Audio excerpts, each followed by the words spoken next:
fly away. Fly away with me, it's time to fly away. Fly away. His blood set me free, it's time to fly away. Fly away.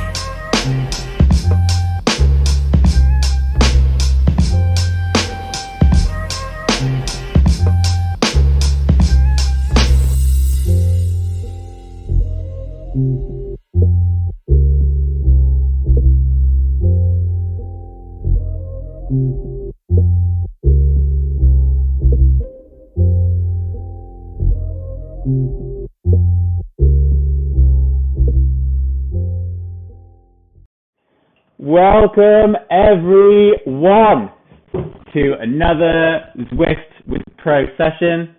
How is everyone doing? How is the audio? Hopefully we have zero problems with this. Let me introduce you, Enduro World Series superstar and right Shimano athlete, Jesse Melamed. Hi. And the crowd goes wild. I'm visible. I don't even know if I'm visible. Okay, so if anyone is on the group, hopefully you're logged into Watopia and hopefully you're in the world. Jesse, we actually have Lee Trumpord joining us today, who you will be familiar with.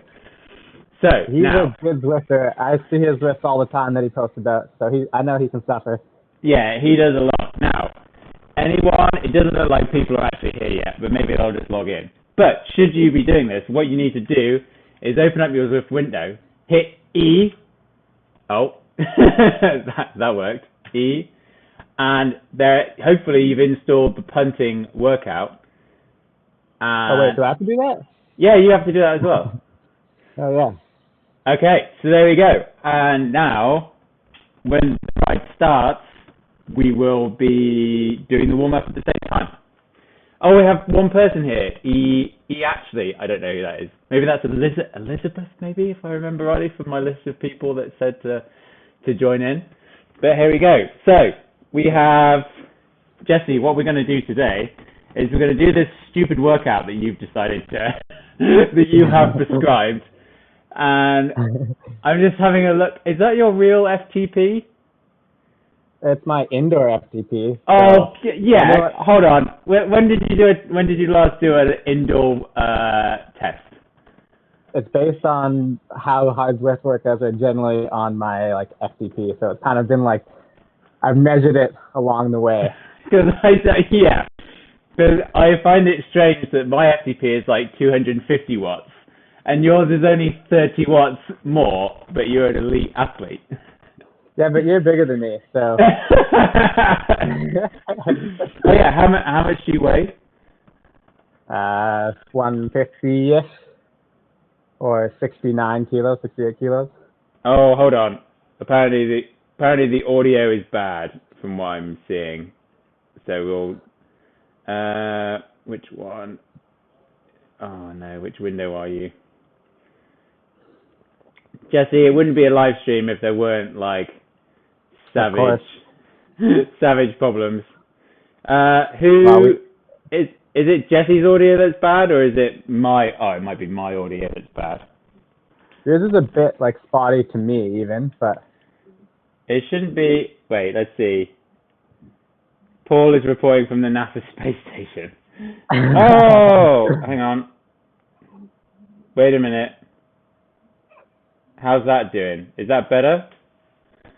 How long have we got? Oh, I've got 3 minutes. My guy's just spinning in a standstill. That's pretty sweet. Okay, hold on. Okay, everyone, how's this? I bet that's a lot better now. Everyone's going to be like, oh, that's so much better. Whoa, you're a genius.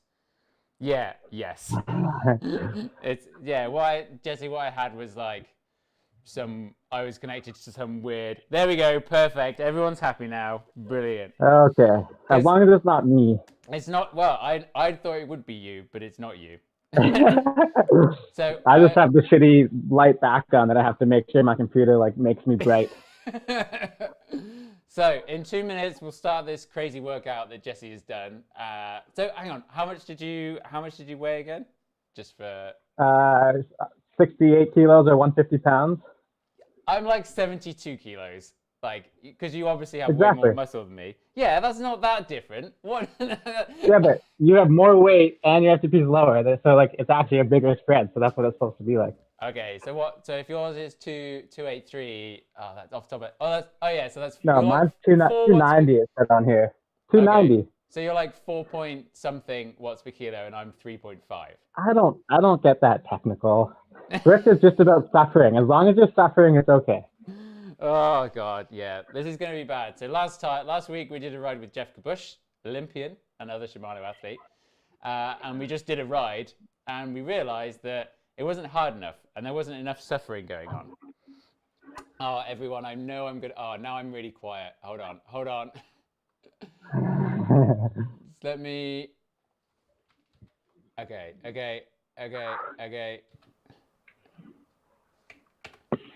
Okay, that should be the dream. Official dream. All audio things are clear. Okay.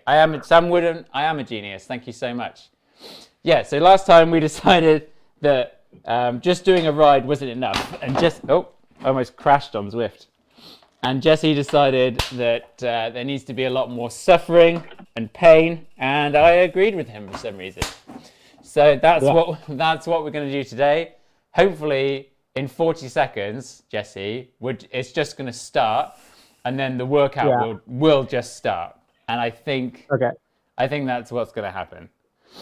Okay, cool. So now Jesse has prescribed this workout, and you'll notice if you can see the numbers that it gets progressively harder. And Jesse, it's not just the numbers that get harder; it's the questions that get harder. So what's going to happen is that I'm probably going to start dying way before you, but you have to talk more. So we're going to see if you can do this interview, and That's the whole point. And the questions are going to get pretty deep. What are you doing? Oh, you've got it on. It's all on. Jesse, we're going now. We've got to go now.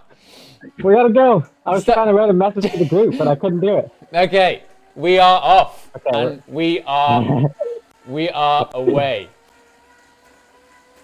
Oh, it's happening. Okay, we're good.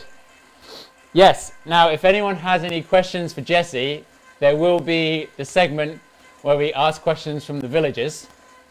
So, and I have my producer Dan, i.e. my housemate Jesse, and he will be collating all those questions for Jesse, and then we'll do them all in one segment. So if you have any questions for Jesse, pop them in the chat, and we'll get the answer in them. So Jesse, let's start off. Who the hell are you? Who am I? My name is Jesse Melamed. I was born and raised in Whistler, currently living in Squamish. Grew up riding bikes, started from XC, and now I'm an Enduro World Series racer. And I'm basically just a person who loves to ride bikes, and actually also likes to ride bikes indoors on Zwift. Yeah. And how long have you been a pro now? 7 years, I'd say. Like if we're calling pro being like racing the World Series, but only been paid for like 4 or 5 years. Okay. You know, I had a look at your roots and reign history. Oh, perfect. And it seems like there's a lot of riders that started off doing downhill, and then obviously they switched. But all of your stuff on roots and reign is only enduro racing, like way back, like even like 2013. I think that's as far as it went. That's when it started. I don't think they put XC races on roots and reign, but I didn't do any downhill races when I was a kid, so it was just XC racing, and then my roots and reign career started when my enduro career started. Oh, so like so you were just doing cross country stuff? Yeah. Okay, and what series were you trying to race? World Cup or? That was the eventual goal for sure, but I think I just started doing like local racing. We had like these really cool weekly races in Whistler on Thursday nights, and so it was really cool. And then I just did like the BC Cup series, and I did 1 nationals, I think, but otherwise, nothing big. Okay. That was probably the biggest XC race I did was nationals in 2011 in Canmore. Oh, how did you do? I flatted like 2 times because I was riding these super lightweight tires because I was a weight weenie. Did you have tubeless? You must have had tubeless. Yeah. But they were like these super light Continental Speed Kings that were like, I don't know, 280 grams. It was stupid. Okay. So what about, so obviously times have changed. Now, I don't like to talk about gear a lot, but everyone will be obsessed with gear watching this because everyone's a mountain biker. Yeah. So what's like now, what's your favorite bike to ride? Like the type of bike? Yeah, I do. But I was just out yesterday on my player, and it's just bikes are so good. They just keep getting better, and it's so fun. It works really well. It's like plush but supportive, and you're not flatting every other ride. So that's been probably the nicest improvement we've had is that I can go out for rides and not flat. Yeah. Do you do much faffing like just before a ride? Do you have like a ritual that you do? Uh, no, I mean, yeah, I kind of can't go out for a ride if I don't check my tire pressures and my suspension pressures. So I guess there's that. But Oh yeah, that's about it. that goes without saying though. I don't understand. Yeah, Like, good.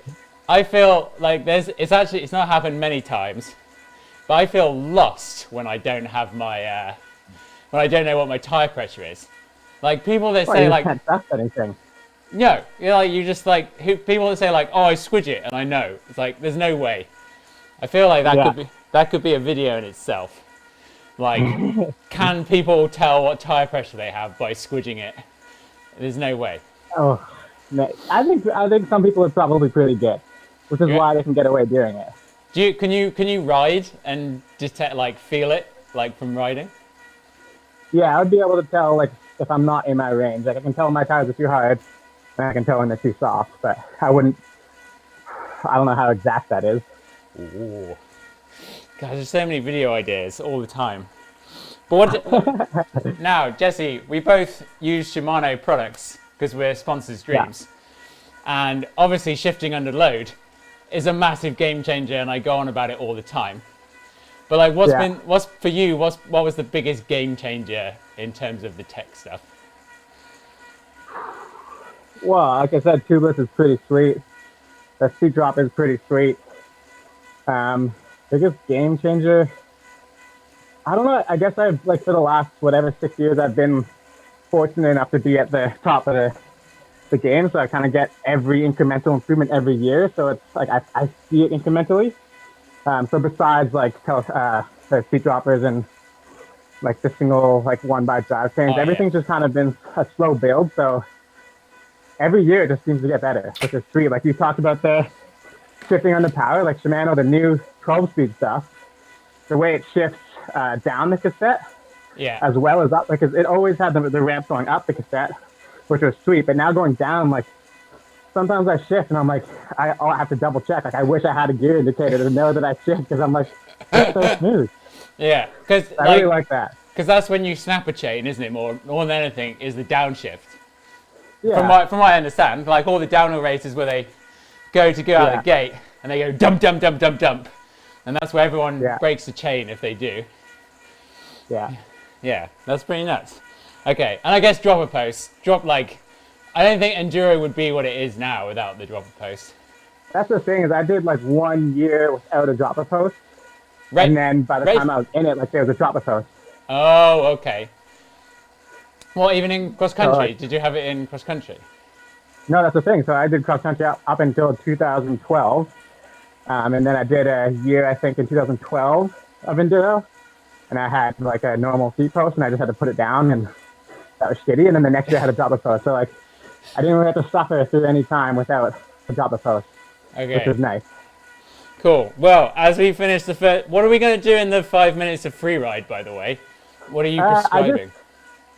Well, so basically any work that I do on Zwift, if Zwift has made it or I have, like, I always edit it because I find they don't give rest, which I have time to, like, spread out my workouts, and I don't like not recovering in between the sets. So I generally always put just a 5 minute free ride in between.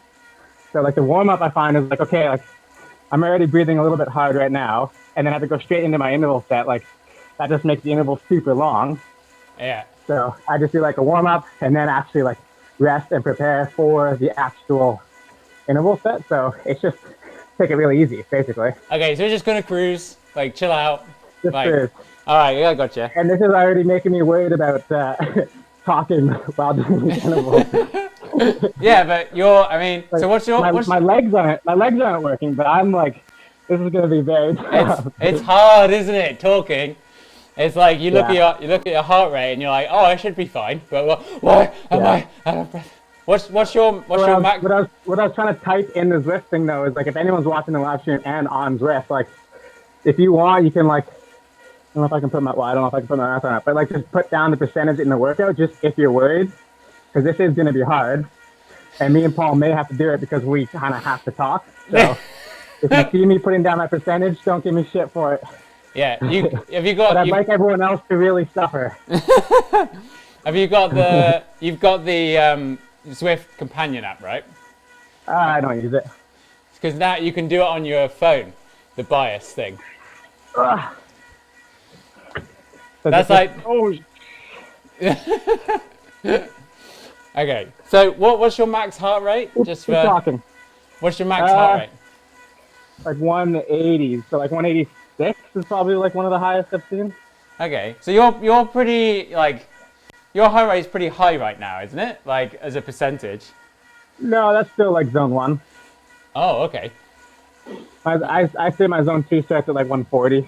Okay, I'm using the Whoop strap to do my heart rate because I hate the. I got you got one. I got my Garmin, and then I got my strap. I got 3. Oh. Okay. Now. Why can't I find my companion app? Well, as we approach the free ride area, what better way to segue into talking about free ride, Jesse? Oh wow, Now, we're talking about free ride. I think my favorite story that I've ever heard, and I say this sincerely, is when you turned around to me and said, "Yeah, I used to play Beyblades with Brandon Semenuk when I was growing up." Jesse. Like growing up in Whistler. Backstory? Yeah. So Brandon Semenuk, arguably best free rider of all time. Obviously you grew up in the same town. Similar age. Are you the same age? I can't remember. I think he's a year or 2 older. I'm not sure exactly on that. Okay. Probably 2 years older. But like it was a small town, I guess, growing up as a kid. Yeah, definitely. But he didn't actually go to our school. So we basically were only friends. I don't know, like, it's one of those things as a kid, I don't know how it started, but we were just friends. Like, he used to race cross country, which I don't know if people knew that, but he was part of, like, me, Semenuk, Tyler Allison back there, Nick Geddes, Matt Horner. Like, we used to all race cross country. They did DH as well, and I just stayed to cross country. And so me and Brandon were friends, and, like, we'd bike a bunch, and we'd ski a bunch, and then, yeah, I went to his house all the time, and we drank a bunch of Diet Coke and played Beyblades. So it was That's so funny, because, like, I mean, growing up in Whistler, I mean, arguably there's a lot of kids doing it now. Like, that's their life. And kids' bikes are amazing. Like, what do you think, like, someone, like, growing up now, like, how would their life be different to yours? Because obviously you still had, like, a huge crew of friends that did mountain biking, and like, a lot of them would become world-class. I think there's more difference to the communities that maybe don't have, like, that kind of ridership. So right now we have social media and you can kind of see everyone else and kind of be in contact with them and see what they're doing and just share your kind of experiences and your riding with them. So as kids, that's pretty cool. But I was, luckily growing up in Whistler, we didn't have obviously Instagram and social media back then. So it was very lucky that we had a really good group of riders to ride with. So back then, like, we were still doing the same thing, but it was because we had a very deep field of mountain bikers. So now it's like, I would say it's changed only in the fact that, like, the smaller communities that might not have a huge amount of pro riders or pro to D riders still get to kind of experience what everyone else is doing and improve their own kind of riding, which I think is really cool. Yeah. And then, like, do you think, I mean, would you push each other, like a little bit more, do you think, than, like, normal? Back then, like, hard to, like, remember. I mean, I remember going to the dirt jumps with him, and, like, it was quickly, like, that was not my thing, and that was his thing. So, like, I remember we used to go to the dirt jumps together and kind of be okay together, and then he just started hitting big line, and then he started, like, threeing, and you're like, okay, well, I guess we're not hanging out anymore. So that was pretty much the end of our friendship was when I stayed cross country and he started to veer off to freestyle or slopestyle. Oh, amazing. You just turn up still in Lycra. It's like, Brandon, let's go do intervals. He's like, no way, I've just learned 360 tail whips.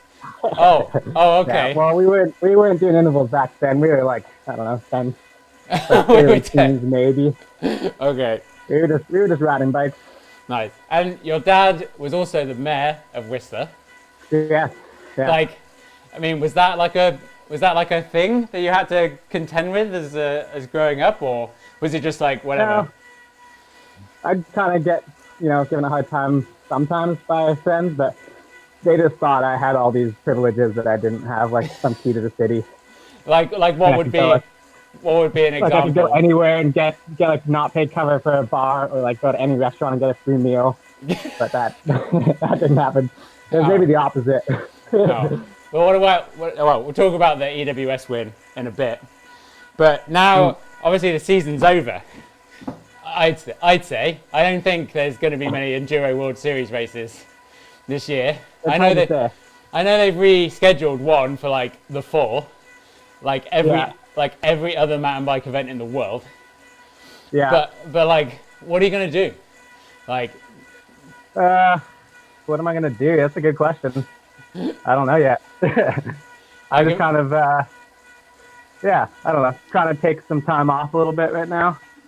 okay, But it's really, like I'm a very goal-driven person, I guess, which is what I've found out recently. Like without having something in front of me, I'm just like, okay, like I could go out for a big ride or I could not go out for a big ride.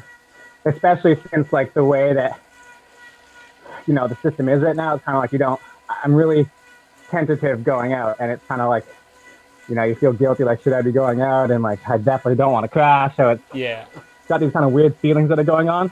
So there's that, which like, so I'm not going for big rides, and then training, like I'll be on Zwift, I don't know, like maybe once or twice a week right now, but not doing anything too crazy. It's more like trying to give myself more time to try yoga. I find it really tough to get into yoga, but I'm really trying. Have you tried yoga with Adrian on YouTube? Yeah, so I did at home, and I made it like 8 days. Oh yeah. Have you done the yoga for cyclists? Like that just hits all the good points, really. I'll try that. I definitely need to find like teachers that I like. And I did one with my roommate. She has a teacher in town. I did a live stream, and I really liked it. Yeah. And then I'm doing one actually later today. Maddie Craig, who used to work at Lululemon. Like I really liked hers. She did a live one last week. So I think it really is, now with so much out there, it's like just find someone that you kind of gel with, and like you like the movements and the speed and the style, and I think that's the most important thing.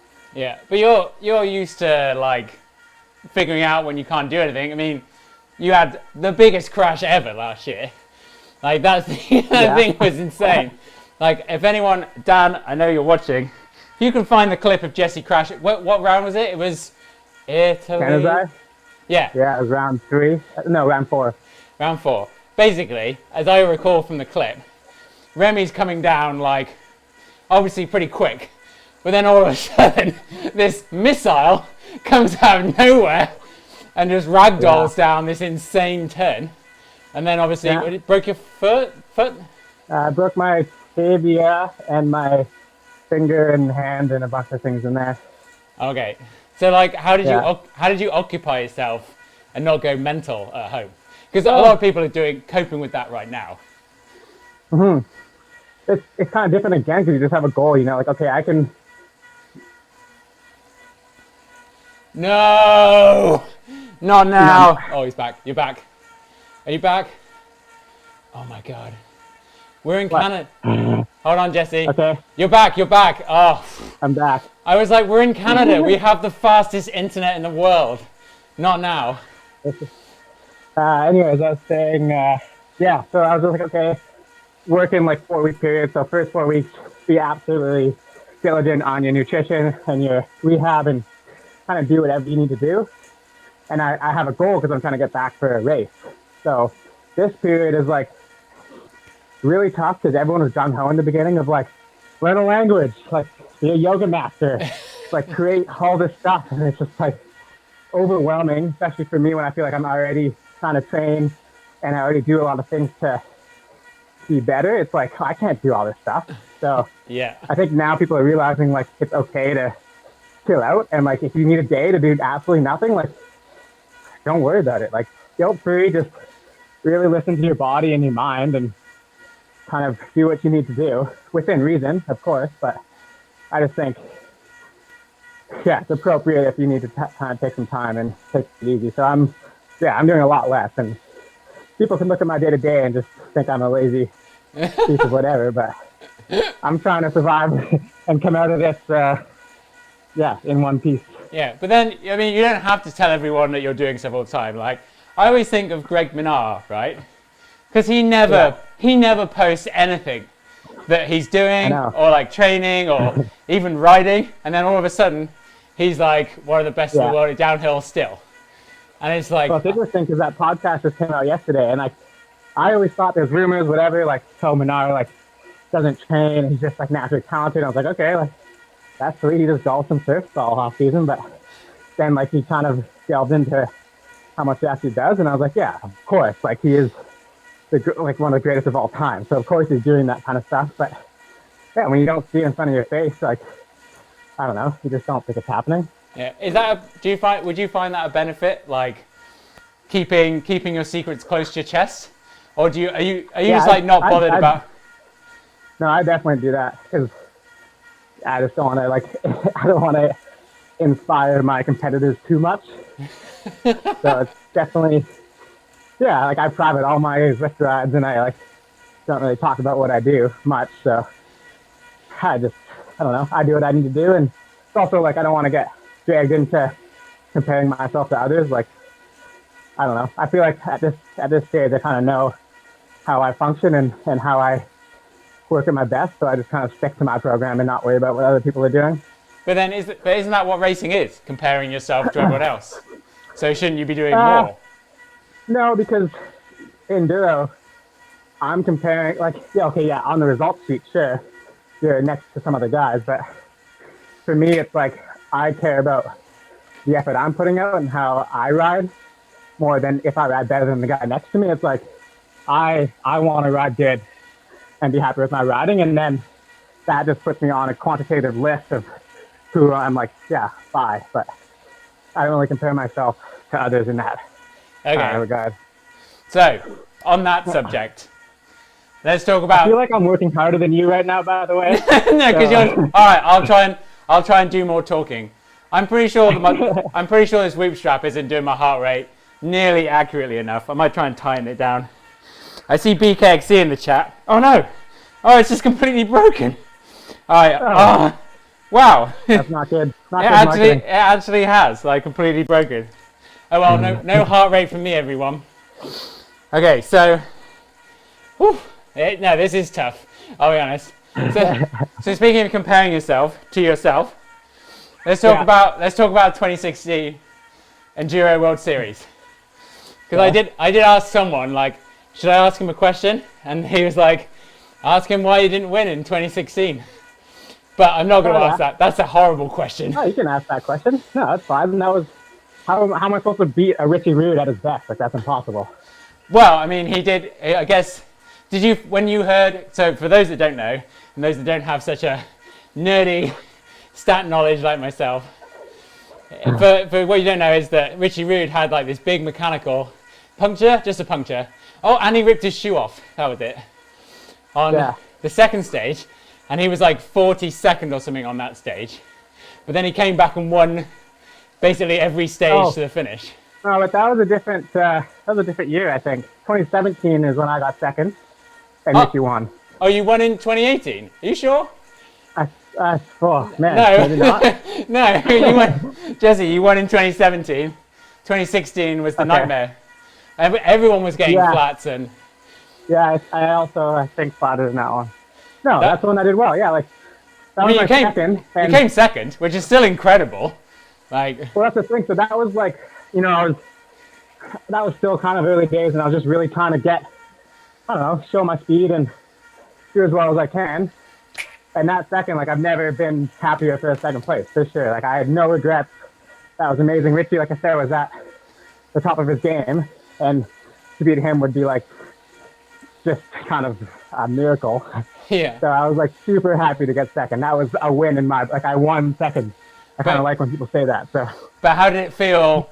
It was like you were 15 seconds away after like 70 kilometers. Like, did it hurt? Was it like? You have to get rid of that. Like, I was that close because you were that close, but you didn't do it. So it's not like you can go back and change anything to get a little bit closer. Like, we're all racing against ourselves, and it is insane when you look at how close the times are. But that's just the way it is, and you have to accept that, and kind of then judge each thing based on that.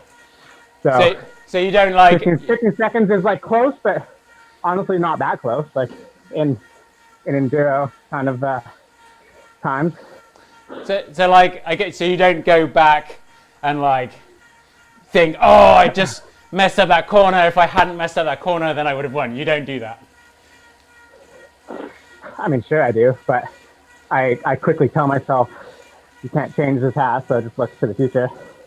That's a pretty good way of doing it, Jesse. It's probably why you're one of the best in the world. Well, it's taken a little while to convince myself of that strategy. But then, Jesse, next year, you had another Titan, Sam Hill. Yeah. You won the bloody thing in your backyard, in front of your parents, in front of everyone. Like, yeah. How did it feel? That was probably the best race of my life. Yeah, that was so like the coolest story that I can tell from that is, that first stage was the top of the world design on slide, and I'm so worried because like I do struggle from arm pump, and I'm not sure exactly what it is. Like I've really worked on it, but I paced that stage and I was pretty happy. I think I got, I don't know, top 3 or something, which was wicked. And then, but like Sam came down and I could see everyone was kind of looking at me funny, and I was like, "Oh, Sam, like, did you win that one?" And he was like, "Yeah." And I was like, "How much?" He's like, "Oh, it's just a little, like, just like Sam, like super low key answer." And I was like, "Okay, whatever." And then I looked at Greg, and he was just like, "Yeah, he won it by a fair margin." And so then, like, I found out that was like at the top of stage 2, and so that was like Rockbrook Orange, which it's just my trail. Like, it's super tight and janky, and so I found that out, and I was so fired up. I was like, okay, I think I was 20 seconds back, or 21 seconds from the first stage, and I was like, okay, like, sick, game on. Like, I'm going for it. Because, like, I got second the year before. I'm in this for, like, a chill race. Like, I'm in this to win. And so then I think I clawed back, like, 15 or 16 seconds on that next stage, and I was like, this is sick. Like, and then I was, like, riding really well. The next stage was, like, my kind of backyard stage. Yeah. And I remember Sam was only like a second behind me on that one, and I was like, this is crazy. Like, how can he be a second behind me on a trail that I know so well? And it's literally out the back of your house, isn't it? Pretty much? Pretty much, yeah. That's crazy. Like, it's one of the trails I've ridden the most. Like, do you think did you have a massive advantage over everyone because of your home turf? Yeah. I think it's just the mental side of it, just being comfortable knowing what you're in for. The track's changed so much from practice to race that I know where I'm going, but it's almost that thing where it's worse because I know it so well that I know exactly what everything is like, but when it changes, then I'm kind of shit out of luck because I think it's one thing and it's just going to be something totally different. Yeah. And that's really hard to kind of deal with. So, did that happen a lot? Both ways. It must have happened because there are hundreds of people going down the trail. Yeah. Yeah. Well, like nowadays, when you're practicing and we watch GoPro back, like there's times you think, okay, like that corner is going to be blown, so you have to do it completely differently, and you have to kind of think ahead at how the track is going to change or predict how it's going to change. That's nuts. Yeah. And then, to finish the trilogy of race chat, we both did the EWS course this year. Have you had a chance to see any of my video from that? I won't be offended if you haven't. I'm pretty sure I watched it. I know your teammate Remy did because he sent me multiple Insta stories of when I remember the one. I think you walking down 7 Years War or something like. No, Sabretooth. Sabretooth, yeah, that was great. It was such a nightmare, and I saw the guy. I don't think I had it in. But the guy in front of me on that big compression just like pushed off 1 foot down it, and he looked like he almost died. So I just immediately went, no, and ghosted my bike, and then twisted my handlebars. You threw your bike, right? Yeah. That's hilarious. Now, I mean, it looked a lot drier for you guys, just saying, when by the time you came down. But you also, did you win stage 3 with a broken hand? No, I think I was third on that stage. Third, but, that was it, yeah. yeah. It's crazy. That was pretty good. Like, is that the gnarliest? I mean, is it the gnarliest it could have been? Like no. No, that was Golden Boner. No. In the whole course, in those conditions, is that the gnarliest EWS can get? Yes and no. Stage 2 for sure. Like Billy's Epic was so ridden out that like so many routes had come out, and that's again where like I know that trail so well, but it had changed so much, and like there's just all these like minuscule routes that I've never seen before, and I was like, this is ridiculous. So that was where that was really challenging, and that's the things we deal with. Is trails are sick in practice, and then they just get absolutely destroyed, and it becomes super hard. So that stage in terms of length and physicality and technicality, like that was a really good enduro race. I liked it. Oh, and were there any bits where you like, I mean, riding with a broken hand, which is still insane. Were there any bits where you just went like, fuck it, I'm gonna send this, and were there times where you're like, no, I'm gonna chill? I think I was all chill all the time. Like not chill, but well within my limit for sure. Jesse Melamed chill. Yeah, like I was not gonna let myself do that for sure. It's crazy. That was the most like I did the BC bike race, as you know, and I'd say the whole bike race was way easier than that one day. Like 100%. Yeah, it's different. Depends on how hard you're going. I thought the BC bike race was pretty hard, but you also like, it took me about 3 or 4 days to get my body into XC mode where it just like gets to a point and then you just sustain, and that's when it's like really fun because you're kind of like this effort, but just able to kind of keep it and keep yourself managing that, and that's what I really like about cross country and miss about it. It's kind of like a little bit lower intensity and then just getting into a different kind of flow state. Yeah. Oh well, what are we in now? This is our third interval from the end. This is starting to get tricky. Yeah. I feel like I need to talk more to like balance this out. But okay. I hope everyone else is doing as much work. We got. The next one is possible. The last one's going to be tough. We've got 6 other people joining us. Lee Trumpor is hanging in, but he does a lot of this. No, he'll be fine. Like this interval shouldn't be too hard, but the fact that it's all back to back, like I tried to be clear, I designed this for this show, not as a workout. So it is kind of meant to fail. Okay. Like that was the plan. Okay, let's do some questions from the villagers. So Travis asks, what was your favorite race from the 2019 World Series schedule? Oh, Trophy of Nations. Oh, that was so sick, wasn't it? Like, best thing ever. Yeah. I enjoyed watching those highlights way more than any other. Like, absolutely. Yeah. And they were gonna riding that, like, I don't know, so good. I think we were gonna do the veteran duo. They were gonna have a team thing. There's a few of us YouTubers going to do it, but obviously that's cancelled. But I was so looking forward to it. It looks like so much fun. What's the best tactic? What's the best tactic? That's the fun thing is it's all different. Like, you know, a lot of teams had kind of, their tactic was kind of no tactic, just maybe fastest rider first, whatever, try to stick together. And then we try to do a bit of strategy. So me and Remy led different stages, like alternating, so we kind of be fresh. And then, you know, we ride together a lot, so we know who's better where. So we kind of picked certain areas that I thought he was going to be better, and we thought I was going to be better.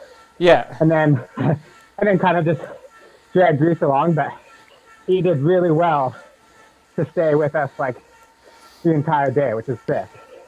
That's not, yeah. Because is it the best tactic, like fastest in front, do you think? Yeah, because like, you might not think about it, but there's a bit of draft in riding at those speeds. So Yeah. yeah, you're definitely like, I let out the first stage, the super long, heavily float trail. I let out like the first 5 minutes and kind of sprinted more, so they had my draft, and then Remy took over, and I was like gassed and didn't think I'd keep on his wheel, but it's just, it gives you that carrot on a stick, so it works out. Nice. I think we were going to go with maybe put slowest in front and then like just egg me on, but it was going to be me. I was going to be the slowest. But everyone just shouted like, let's go! Dangerous. Huh? That's dangerous. Dangerous, you got to ride your own race a bit. Oh. Okay. Close to the back, they can see you. Yeah, that's a good point. Where is Paul? Okay, I've got Whoop is back on now, but I still don't think. Oh, my heart rate's going up quite a lot. I think we're getting to what it actually is now. Yeah, my max is 198. So. Okay. I wish they just had a percentage. I'm in zone 3, so we're getting there. I have no. Have you got your stage thing on or something that tells you? No, I just know all my zones. Oh. Yeah. Okay, Oliver asks, have you ever had a big down in your mountain bike career that made you want to quit, but then you didn't? Great question. Ooh. I was going to ask this. This is a great question. Yeah, I would say the worst one, people might think I said the last one, but it was my collarbone 2 years ago, because I just had a super gnarly crash that a lot of people kind of forget about at the end of 2017, I guess. I broke my back and my humerus and ribs and stuff. It was super gnarly. And then, so that was leading into the off season. And I recovered from that one fine. And then, the collarbone was that next season. And I remember we're getting up again. Oh no. Okay. I remember being in the ambulance, and that was really painful. Maybe sometimes collarbones hurt and sometimes they don't, but that one was excruciating. Thanks to Jesse and the Ibis team for helping me out in that situation, because they were huge help for that, just keeping me in the moment and not fainting. But I was in the ambulance riding back to the hotel in the hospital in France. No one spoke English. Just being is this what I'm doing? Is this my life? It's not worth it. So that was probably the hardest one. But quickly, once I got home, my son's parents got me into surgery quickly, recovered really well. And like I said, I just need something to focus on. So this is actually something I'm working on, for some reason, I feel like I need to bring myself down all the time. So I feel like these things I'm manifesting this stuff. Yeah. So that's crazy. I do well as the underdog and someone who has to fight through pain. And I think that's kind of attracting that almost. So I'm really trying to not think that, but it's it's hard. I don't like being the center of attention. Yeah, but then it's hard to not blame yourself in that situation. I mean, you're only human. Everyone is. Yeah. Oh, totally. But that's where so this time right now, just have so much time to reflect and think and really try to dial in who you are, which is, maybe sounds a bit corny, but it's true. Just let yourself think, let your mind wander and see where you end up. Yeah. Okay, what's your favorite trail in Worcester? Sam Woodman asks. Oh, yeah. Anything on Blackcomb. Anything. Microclimate is microclimate's pretty punched though nowadays. That's why I love it, dude. Because everyone of course. That, and I get on there and my dialed Enduro set up, and I'm okay. It's just it just feels like moto. I'm just skipping over the bumps. It's so rough, but there's always kind of good long turns to catch into, and oh man, I can't ride that trail enough. Okay. What about are you riding the Slayer this season? I'm gonna say yes. Well, yeah, we'll see. I'll say that yesterday on my ride, I was thinking, I was probably gonna do a post like, I'm bummed we can't race because the Slayer is such a fun bike and I just want to race it and see how fast it is. But yeah, it's so good. Nice. All right, Jesse, we're coming up to the last interval. Shit's getting real. It's time Are to you get. even working? No, You can't sit up and look, Jesse. I don't think I can do that. I'm at 160 BPM. My cadence is like 75. Power is 235. I'm there. This is all being recorded, so I'm not going to be cheating. Okay, you're just talking more. I think this is. I'll try and I talk think we're more. doing a good job because this is based off that Hot One show, and I love that show. And this is exactly it. People are just getting put into the pit locker where they can't think, so it's just like for the moment, whatever comes to your mind, you just say it. Yeah. So I love it. Okay, so is there anyone in the EWS field that should be better than their results show? I don't think I can answer that. Really? You don't think like, Yeah, oh my god, someone isn't good. No, but they're saying like they're so fast, you don't understand Yeah. why they don't put it together on race day. Yeah, Donation comes to mind. I think he's so sick. Oh yeah, He's he's so good on that bike. and he I'm kills just in waiting New for him to like, yeah. yeah. He kills in New So Zealand. he's sick. In the New Zealand Yeah. races, he's like killing everyone. Yeah. Yeah, that's I a don't good know. I just think he looks really good. I saw him at I did the 2015 EWS in Ireland and Scotland. And I met him there. And him and his buddy had just drilled in bunk beds into a big van. And that was their van conversion. It's pretty sick. Well, the cool thing too is seeing how much he is still progressing, even Yeah. though he's like not quite on the factory team yet. Like he just, I don't know. I just have respect for that. And he's had a lot of setbacks. He's had a lot of injuries as well. And that I'm injured does not look pretty. Yeah. Okay. Would you give up racing enduro if it meant you went into the same level and as good as you are in enduro into downhill? Oh my god, last thing. Oh man, I would say yes and no. I think, You got to choose one. These are hard questions that demand answers. well, no, long term, no, because I like riding my bike, and downhill, well, I think it is the better race sport, let's say. Like, it's just sick. It's just fall to the wall, one run. It's pretty amazing, Oh, and I would love to do that. yeah. Just the training for it, I wouldn't like. I like going out for big rides.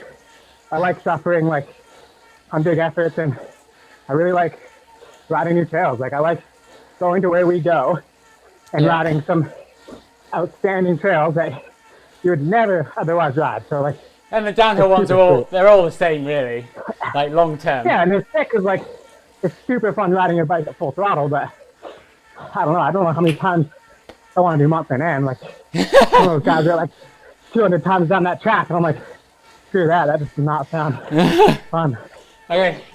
What about, when were you most afraid riding a bike? Was there one instance? Recently, No, there was a just stage ever. in, Ever. yeah, I have a memory in finale. We sat on this like rocky ridgeline, Oh yeah. and it was like super shitty, marbly rocks, exposed, like sketchy. And just thinking like, I don't want, not like I don't want to die, but I don't want to like, I don't want to hurt myself right now. Yeah. So I was scared for that. Could someone? For sure, but then I won that stage. So, Oh, and then I won. What about doing like a single feature? Like, I know there was that, but is there like one thing in Whistler that you were insanely afraid of? not anymore. Definitely used to be. Yeah, but okay. So But, back then, which was it? I don't know. I guess there's a move on the show called Babylon. Super rock roll. I posted about it like, with the rope. yeah.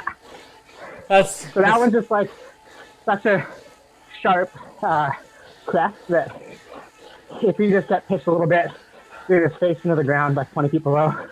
What do you think of Seb Kemp doing on a hardtail? Well, I think he's an extremely good rider. And the hardest thing about that one would be the run out. Yeah, it's crazy. All right, let's say COVID-19 ramps up. It doesn't chill out. It gets worse. And we're in a state where we just cannot ride bikes. What would you do? Yeah. What I'm doing right now? No. Come on. Why can I? No, I'm doing drifting. Oh, but like, we could never ride bikes again, is what I'm saying. Well, yeah, what else am I going to do? Like, what else is anyone else going to do? Would you find a new, like, career or profession? Yeah, but if you can't ride a bike, there's probably not much else you can do. And, I don't know. Okay. Won't be spending much money other than rent and food, so how long I can survive. And what about, have you ever cried because of mountain biking? Oh, yeah. Yeah, that collarbone crash for sure. Oh, yeah. And, like, I had a pretty big panic attack after I won Whistler, like, the night after. I was in bed and woke up, like, not able to breathe, and I think I had so much pent-up stress and pressure that I just blew a gasket, basically. Yeah. Okay, someone is starting mountain biking tomorrow. Yeah. What's the most important thing that they never need to forget? Ride a bike. No, come on! I had this conversation with my brother yesterday, so we think more beneficial to just practice what you want to practice, i.e. riding a bike, rather than going on the trainer or the gym to get strong for it. Like, you have to start. You're starting, go ride a bike, walk things, make mistakes, climb back up, do it again. Just work at it.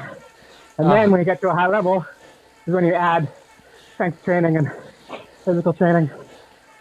And what's the most important skill to know on a bike? Wait, he's got to go on. spend the last 15 seconds. Oh, he's ramping it! I've got ERG mode. I can't go. 108 beats per minute, 181! Oh, we've almost finished. Come on. Ah!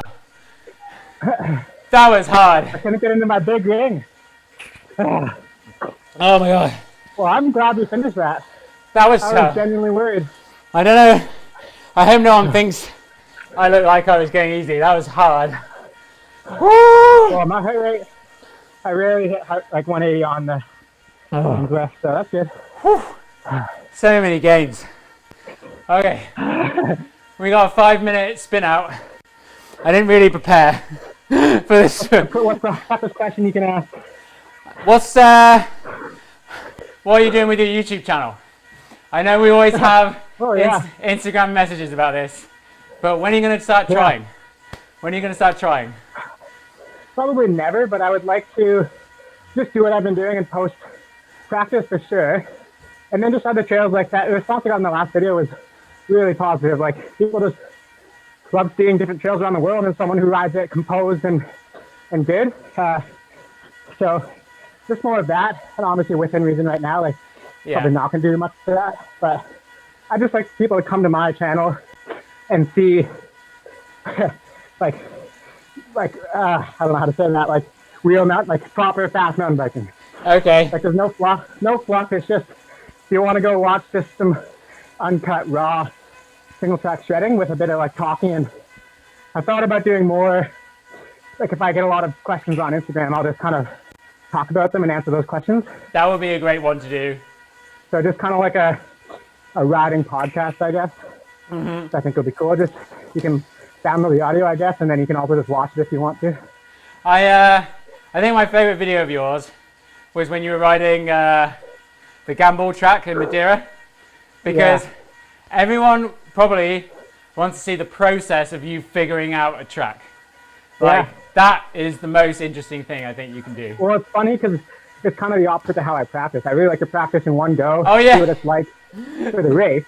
Yeah. But yeah, there's one I did in Tasmania, and people loved it. Just me like talking with Martin Mays, discussing line course, and like, so I try to do more of that. But it's like, you know, YouTube is definitely just a side gig. Like, I want to race and do well, so I'm not going to stop my practice run to talk through a line for people. Okay. But if they're keen, I can do that on my general rides, I guess. I don't see much. I'm just very bad at like thinking what I do is great. So like, Oh, I don't think people would care if I go and ride a trail and just talk about it. I think there are a lot of I'm people not- watching this that would love to see that. I I know, think. but they kind of got you. They got Remy Metalier. Like, they want to hear a French accent. Go watch Remy's YouTube. I think. Whew, I'm just trying to recover right now. I'm cheating because I'm not talking as much. But I'll tell you another favorite Jesse Melamed story. Whistler 2018. We were filming by the triple on Oh God. Original We have to Sin. talk about that one. Yeah, because me and Chris, the ping bike film, are waiting for the privateer to come down, and then Yeah. we just see this like small speck, this tiny little speck in the distance with a big thing of dust flying up behind him, and I'm like, who is that? And it was far enough away that we had enough time to like have this long conversation about who we thought it was. And then first lap of the day, like 9 in the morning, we realize it's Jesse Melamed, and he's coming down at like must be 50 kilometers an hour or something, I don't know. And you just send the triple, and then we were like, what? Because that thing used to be something that people put in like riding edits. Well, that was the first time I ever attempted it. So that was what? That was the first time you ever did it. That's not... Yeah, and just me, everyone did it, and like the double's really slow, and the triple's like faster.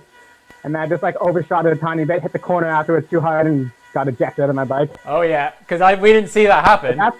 And then I came around the corner. Yeah. I came around the corner, and there you were, just like sat down with dirt all over you.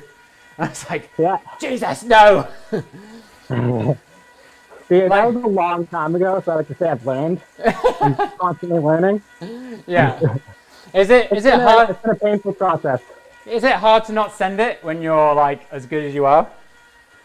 Well, did you not listen to my recent podcast?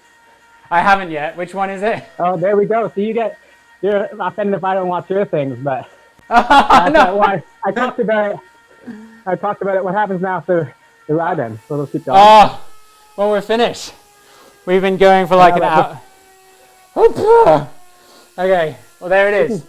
Keep riding, but we can keep going. That's fine. We'll go to an hour. Okay, we'll do an hour. I basically talked about how last season I was kind of doing that process goal of just taking it easy and really riding within myself. But I just everything I've ever done is at the best of my ability and like pushing my limits, like skiing, biking, hockey, everything. Like I just don't do it if I'm not gonna try 110%. So that's what I like to do biking. I like to go fast. I like to do sketchy lines. Like I just like to have fun. And so I had to stop myself from doing that a bit. And at the beginning of last season, I was doing that well, like just riding within my comfort level and not pushing it all the time. But it sucks because I just like to go fast. And it sucks because I crashed a lot doing that. And it kind of, I guess leveled my head a bit. Yeah. So, yeah, definitely interesting. Now, I forgot, we both play piano. But you're a lot higher, even though I've got a degree in music, you're a lot higher standard than I am. Oh, wow. Do you think, so obviously in piano, the mantra is practice it slowly before you can do it fast. Yeah. Do you think that translates? I've been thinking this for a bit now. Do you think it translates to biking, or do you think it's not, like that's not how it works? Like, not really, because you can't, chord progressions and songs you can do slowly and it doesn't change. Like doing it faster is not making it any different. Whereas biking, let's say that triple and a double, like you can't just practice the triple slowly. You have to have a certain speed to do the triple. So like biking's a lot like that, where there's certain speeds that sessions work at, and riding them slowly is sketchy and riding them fast is sketchy. So there's a speed limit in biking, slow and fast. Okay. So. And I think, so I'm someone who always has to work my corners because I personally think I suck at cornering, like on berms or whatever. So are you serious? I can't do that slowly. Like I can't go into a berm and like slowly angle myself in and kind of I'll just fall over. So like there's speeds at which you have to practice things. But can't you practice, if you do something slowly, aren't you practicing like the movements that you're doing No, when you're because- doing fast. Bikes have a centrifugal force, and they stay upright with certain speeds. You hit a Okay. berm, like I challenge you to hit a berm going like 1 kilometer an hour. You'll fall over. You can't do it. Okay. You have to practice the leaning in, the pushing in, and like looking out like it all happens at a certain speed. So you just have to practice it at that speed. So I shouldn't be practicing things slowly. I should just be going for it and then learning it like that. No, not going for it, but just understanding what speed is required to do a certain move. Okay, yeah, that's fair. Like let's say the Granger rock that Remy does all the time. Like you can practice that slowly, Yeah. but you can't practice that fast. Like that one is you can do it slowly, work on the movements, and then so in that scenario, yeah, you can start slowly and then get to a comfortable speed, but then you can't go any faster. Oh, because when they had the Squamish Enduro, you were injured, weren't you, on that day? Yeah, and I got to it. Yeah. Was that insane? Like watching all those guys come down? I generally don't like watching people ride because there are a few people that I trust. And yeah, that was kind of scary because I think people who ride bikes are like really good. Like it's crazy what people can do. I think it's sick. Like amateurs and whatever, like the things they can get down, I think is so insane. Yeah. So it's really, it's cool to watch it, but I'm just kind of like scared a bit. Someone had a gnarly crash. As I recall. Yeah, I was right at the bottom. He like slid to a stop in front of me. It was Oh my god. not great. Dan, if you're somehow still watching, Dan, find I think it's the gnarliest enduro stage ever. It was that video. Yeah. But So scary. all right, we'll round it up, Jesse. You're a nerd. Yeah. You're a bike nerd. GMBN just did like a pub quiz for mountain biking, and this is a really good question. Which 4 people have won a World Cup and an Enduro World Series race? Downhill World Cup. Yeah. Yeah. Does it count if they're juniors too? No. Because there hasn't been Junior World Cup. There hasn't been a Junior World Cup and Enduro winner. Oh yes, there has. Yeah. No, a Junior World Cup, a Junior Downhill World Cup winner. Like Yeah. Ricky. There were no World Cups. He never did it. He Yeah. won World Champs. He won the Junior World Champs. No, yeah, it's that's a different. win. No, it's a World Cup. It's a World Cup race, not a World Championship race. There's not many people that have won Enduros. I find it hard to believe that Jared hasn't won a Downhill World Cup. No, he hasn't. The best he had was a 3rd at Pittsburgh in 2012. World Yeah. Champs. Fabian Burrell. No. That's who I thought as well. But he's only won 2 World Championships. What? He's I never know. won a World Cup? No. That's ridiculous. I know. I still find it hard to believe. Video's never won a EWS. He did. He won the he second. didn't. He won the second ever one. In France. I don't know. He did. Because Jerome Okay. won Punta Ala, and then I can't remember where Yeah. it was, but it was all a chairlift one, and they were only allowed to do one run, one I practice thought run. Fabian won. I thought Fabian won Punta Ala. Oh yeah, sorry. Fabian won Punta Ala. Jerome won the whole series. Yeah. But yeah, Nico won that second one. I can't remember where it was. It wasn't Lake Dizal, Huh. it was another one. Man, who else has won? Like I don't know. I should know that. So someone has won a Junior World Cup and a Downhill World Cup and multiple Enduro World Series races. That is a man. There is a man. Yeah. Oh man, why am I blanking? I'm too fatigued. Do you want a clue? They're Sure. European. Well, that's obvious. They also have a silver medal from World Championships. He didn't His win. initials are the same as a very famous rapper. What? How is that? I'm blanking. He did win multiple races last year, but then they were taken away from him. Oh, Martin Mays. Yeah. Yeah, of course.